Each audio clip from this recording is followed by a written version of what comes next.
Real paper आपका भाई आपके लिए लेकर आ चुका है, जो आपका यहाँ पर 3 अप्रैल को पेपर होगा। पूरा रियल पेपर यहाँ पर इस वीडियो में आपको दिखाने वाला हूँ। अगर 80 में से 80 मार्क्स चाहिए तो एंड तक देख लेना वीडियो। पूरा यही पेपर आप देने जाओगे, पूरा यही पेपर आपको सेम टू सेम यहाँ पर देखने के लिए मिलेगा। तो आपके टोटल क्वेश्चन आपके यहाँ पर 23 आने वाले हैं और समय आपका 3 घंटे का रहने वाला है। यहाँ पर कोड वगैरह है वो यहाँ पर मैच कर लीजिए। यहाँ पर देख सकते हो रोल नंबर आपको यहाँ पर फिलिप करना है। पूरा पूरा रियल पेपर यहाँ पर मैं आपको बताने वाला हूँ। तो अभी तक यार चैनल को सब्सक्राइब नहीं किया तो सब्सक्राइब कर लीजिए। तो यहाँ पर देख सकते हो यहाँ पर कोड वगैरह है वो यहाँ पर मैच कर लीजिए। पूरा पूरा यहाँ पर देख सकते हो यहाँ पर पूरा कोड मैच कर लीजिए। सेट आपका ये रहने वाला है और कोई सा भी सेट होगा इस पूरा यही पेपर आपका यहाँ पर आएगा। तो यहाँ पर क्वेश्चन नंबर 1 यहाँ पर सही विकल्प चुनकर आपको यहाँ पर लिखना है। तो पहला क्वेश्चन है जो आपके 6 नंबर में सही विकल्प आने वाले हैं वो यहाँ पर देख लीजिए। पहला, मीराबाई ने कौन सी बेली बोई है? तो यहाँ पर कौन सी बेली बोई है? तो यहाँ पर प्रेम की बेली बोई है। तो आपको यहाँ पर बा वाला ऑप्शन इसमें लगना है। गजल में लिखे जाने वाले हर दो मिसरे के समूह को क्या कहते हैं? तो क्या कहते हैं? मिसरा कहते हैं। तो आपको इस तरीके से आंसर है वो यहाँ पर टिक लगाते जाना है। इसके बाद है गलता लोहा कहानी में गोपाल सिंह कौन था?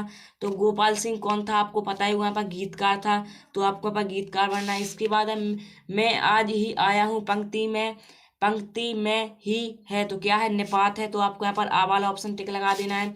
इसके बाद है आपका यहाँ पर 5वां, ततासु क्या थे? तो यहाँ पर क्या थे वे?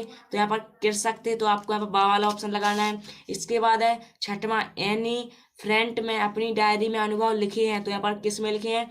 तो ग्रीक अत्याचार में आपको यहाँ पर लिखे हैं। तो बा वाला ऑप्शन इस पर टिक लगा देना है। तो इस तरीके से आप यहाँ पर वीडियो रोक कर यहाँ पर लिख सकते हो। सही विकल्प यहाँ पर यही आपको यहाँ पर देखने के लिए मिलेंगे। इसके बाद आपका रिक्त स्थानों की आपको पूर्ति करना है, जो आपका 6 नंबर में यहाँ पर आने वाला है वो यहाँ पर देख लीजिए।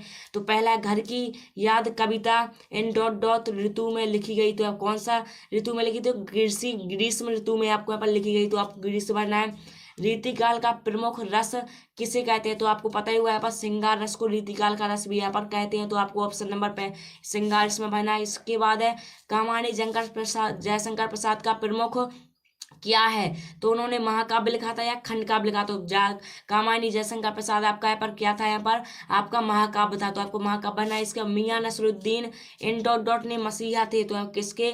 नान भाइयों की मसीहा थे। तो आपको यहाँ पर नान भाइयों बनना है। इसके बाद सरकारी कामकाज की भाषा को हम क्या कहते हैं? तो यहाँ पर राजभाषा कहते हैं। तो इस तरीके से आप टिक लगाते जाइए। इसके बाद है इन डॉट डॉट काल कलाओं के लिए स्वर्ण युग माना जाता है। तो गुप्त काल कलाओं के लिए स्वर्ण युग माना जाता है। तो इसमें आपको गुप्त काल यहाँ पर भरना है। तो इस तरीके से जो खाली स्थान है वो यहाँ पर नोट कर लीजिए। कुछ इस तरीके से आपको भरना है। इसके बाद है सही जोड़ी आपकी जो आएगी यहाँ पर 6 नंबर में आएगी सही जोड़ी।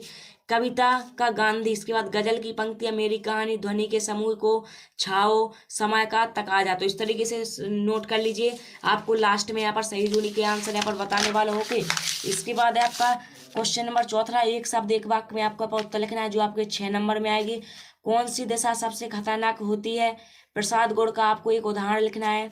हिंदी का प्रथम मौलिक उपन्यास कौन सा है? सीधी मोह बात ना कहना मुहावरे का अर्थ लिखना है। एलोरा की गुफाओं में कब तैयार की गई थी? एलोरा की गुफाएं कब तैयार की गई थी? इसके बाद है आपका पर भारत की पहली मूल फिल्म कौन सी थी? इस तरीके से आपका क्वेश्चन नंबर 4 है। इसके बाद है 5वां, सत्ता आपके आएंगे 6 नंबर में, वो यहाँ पर लिख लीजिए। 5 पंजाबी साहित्य के कवि हैं। तुम बरस लो बे ना बरसे में यमक अलंकार है। महावीर प्रसाद द्विवेदी जी ने सरस्वती पत्रिका का संपादन कार्य कब से प्रारंभ किया? तो इस तरीके से सत्ता वो यहाँ पर नोट कर लीजिए। इसका सॉल्यूशन मैं आपको लास्ट में बताने वाला हूँ कि तो अभी क्वेश्चन आप यहाँ पर एक कॉपी में नोट करते जाइए। आपके पास समय बहुत कम बचा है, पूरा रट डालिए। अगर आपको 80 में से 80 मार्क्स चाहिए तो आप यहाँ पर देख सकते हो, आप मिलान भी कर लीजिएगा। जो आपका पेपर आपको यहाँ पर कल मिलेगा वही आपका सेम यहाँ पर ये मैं आपको बताने वाला हूँ। तो यहाँ पर देख सकते हो छायावाद की या रीतिकाल की विशेषताएं आपको यहाँ पर लिखना है, जो आपका 2 नंबर में क्वेश्चन आएगा।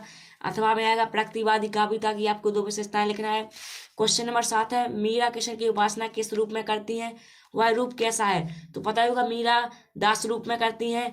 वह रूप उनका यहाँ प्रेम सौंदर्य है। रीतिकाल को श्रृंगार काल क्यों कहा जाता है? तो इस तरीके से अपन कोड वगैरह वो मैच कर लीजिए। पूरा रियल पेपर बता रहा हूँ आपको। आप महाकाव्य और खंडकाव्य में आपको 2 अंतर लिखना है। 2 नंबर में आपका क्वेश्चन आएगा। यमक अलंकार की परिभाषा उदाहरण सहित आपको लिखना है। शब्द शक्ति से क्या तात्पर्य है? किसी एक शब्द शक्ति का आपको उदाहरण लिखना है। 2 छंद की परिभाषा आपको उदाहरण सहित लिखना है। द्विवेदी युग की 2 विशेषताएं लिखना है। रेखाचित्र और संस्मरण में आपको अंतर लिखना है। क्वेश्चन नंबर 11 में है आपका दबा हुआ आदमी एक कवि भी है, यह बात कैसे पता चली। इस तरीके से क्वेश्चन है वो यहाँ पर नोट करते जाइए। क्वेश्चन नंबर 12 है राजभाषा और राष्ट्रभाषा में आपको 2 अंतर लिखना है। इस तरीके से क्वेश्चन नंबर 13 है शास्त्रीय संगीत और चित्रपट संगीत में आपको अंतर लिखना है। विज्ञापन लेखन में किन किन बातों का ध्यान रखना आवश्यक होता है, और शब्द योग किसे कहते हैं, कितने प्रकार के होते हैं, उदाहरण सहित आपको यहाँ पर लिखना है। तो यहाँ पर देख सकते हो पूरा रियल पेपर मैं आपको बता रहा हूँ। तो आप चैनल को अभी तक सब्सक्राइब नहीं किया तो सब्सक्राइब कर लीजिए, और टेलीग्राम चैनल को ज्वाइन नहीं किया तो लिंक डिस्क्रिप्शन में जाकर ज्वाइन कर लीजिए, क्योंकि आपको यहाँ पर इसका सॉल्यूशन वहीं पर आपको प्रोवाइड किया जाएगा, और जो भी इन्फॉर्मेशन आती है वो टेलीग्राम चैनल पर अपलोड कर दी जाती है। तो लिंक डिस्क्रिप्शन में जाकर ज्वाइन कर लीजिए। आपको जिस भी कक्षा का पेपर चाहिए एक बार कमेंट कर जरूर बता देना। इसके बाद है क्वेश्चन नंबर 15 डायरी लेखन की 2 आपको महत्वपूर्ण विशेषताएं लिखना है।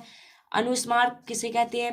क्वेश्चन नंबर 16 आएगा 3 नंबर में निम्नलिखित बिंदुओं के आधार पर मीराबाई अथवा अक्क महादेवी का काव्य परिचय आपको यहाँ पर लिखना है। 2 रचनाएं भावपक्ष कलापक्ष और साहित्य में स्थान इस तरीके से लिखना है। 17वां वाला है प्रेमचंद और मन्नू भंडारी का साहित्यिक परिचय लिखना है। 2 रचनाएं भाषा शैली और साहित्य में स्थान।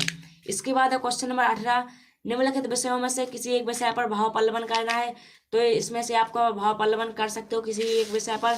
इसके बाद है क्वेश्चन नंबर 19 जो आपका 3 नंबर में आएगा। एक गद्यांश दिया गया है, गद्यांश के कुछ आपको क्वेश्चन के आंसर देना है। तो यहाँ पर देख सकते हो स्वस्थ रहने के अलावा खेलों से और कौन कौन से फायदे हैं। उपयुक्त गद्यांश का आपको उपयुक्त शीर्षक लिखना है। दृष्टिकोण का पर्यायवाची उपयुक्त गद्यांश से लिखिए।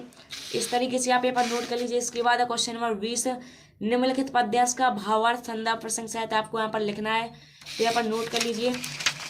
इसके बाद है आपका क्वेश्चन नंबर आपका यहाँ पर 21 वाला। तो यहाँ पर क्वेश्चन नंबर 21 देख लीजिए। 4 नंबर में आपका यहाँ पर क्वेश्चन आने वाला है, वो है आपका यहाँ पर एक संदर्भ प्रसंग सहित आपको व्याख्या लिखना है। तो देख सकते हो इस तरीके से आप यहाँ पर नोट कर लीजिए। और क्वेश्चन नंबर 22 है आपका जो 4 नंबर में आएगा शाला शुल्क से मुक्ति हेतु विद्यालय के प्राचार्य के लिए एक प्रार्थना पत्र लिखना है शाला शुल्क के लिए। और अथवा में आएगा अपने पिताजी को अपनी परीक्षा की तैयारी के लिए एक विषय पत्र आपको यहाँ पर लिखना है। इसके बाद लास्ट क्वेश्चन है आपका क्वेश्चन नंबर 23 निम्नलिखित में से एक विषय पर लगभग 120 शब्दों में आपको निबंध लिखना है। जीवन में खेलों का महत्व, मोबाइल का हमारे जीवन पर क्या प्रभाव, वैश्विक आपदा, कोरोना, स्वच्छ भारत अभियान। तो आप इनमें से आप बता सकते हो। आपको जिस भी विषय पर निबंध चाहिए तो वो एक बार कमेंट करके बता देना, मैं आप टेलीग्राम चैनल पर अपलोड कर दूंगा। और अगर पूरा सॉल्यूशन चाहिए तो एक बार कमेंट करिए।